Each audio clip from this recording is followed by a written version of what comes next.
Environment, Behavior, and Health by Lori Gwizdowski for Social Implications of Medical Issues, instructor Laura Schultz. Does our environment impact our health? Living in a certain state or area can make us at a higher risk for health problems. Some studies suggest that exposure to heavy metals has been associated to a higher incidence of multiple sclerosis. Wisconsin has a high emission of mercury. Since living in Wisconsin with a higher emission of mercury, a person is more susceptible for MS.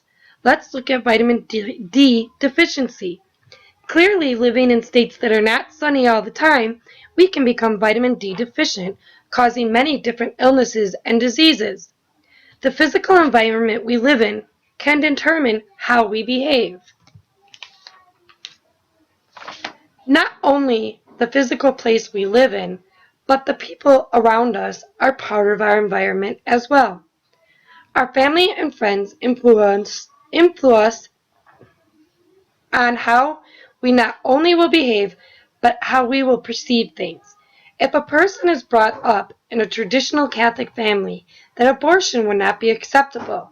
In a Native American family, a person's views on traditional methods might be a holistic approach and will frown upon modern medicine. Our family and friends affect how we behave as well. In the person-environment perspective, you look at various aspects of the individual's environment and their behavior to understand it adequately. When we know more about a person's behavior, of why they do this and why they do that, we can help them faster and more efficient. Although doctors treat us, I believe a social worker has a greater opportunity to intervene and help us better. They are more aware of what is available for help in the community. The most important notion in this perspective is that a person's behavior is accounted for, and in the others it is not. For example, a drug addict chooses to do drugs.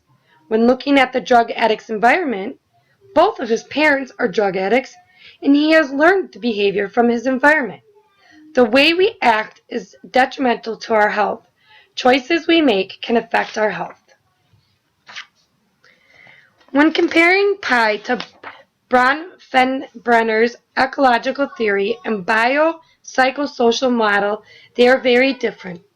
Although Bronfenbrenner's ecological theory is the closest to pie, it still does not include a person's behavior. Bronfenbrenner's ecological theory does look at the environment, and I do believe that our environments have an immediate effect on how we behave. In the biopsychosocial model, it looks at the root of the disease. It also looks at how people perceive it, but does not take into consideration a person's behavior. In the Bronfenbrenner's ecological theory, there are 5 distinct environmental layers.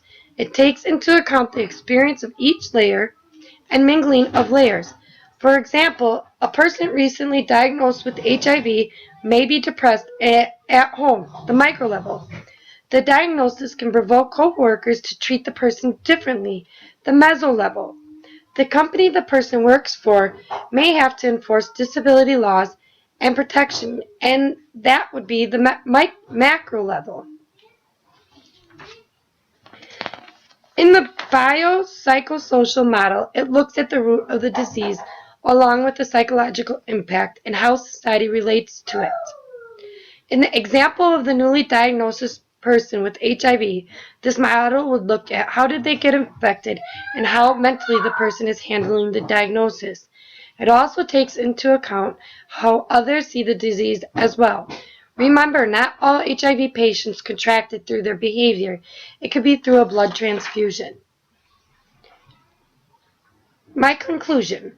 I think that we cannot realistically use just one approach or theory when determining the effects of social factors in the environment. To get a correct analysis, you would have to use all 3, pulling from each one. As in pie, we need to factor in a person's behavior. However, in all 3 approaches, the environment does impact our health. Thank you and have a great day.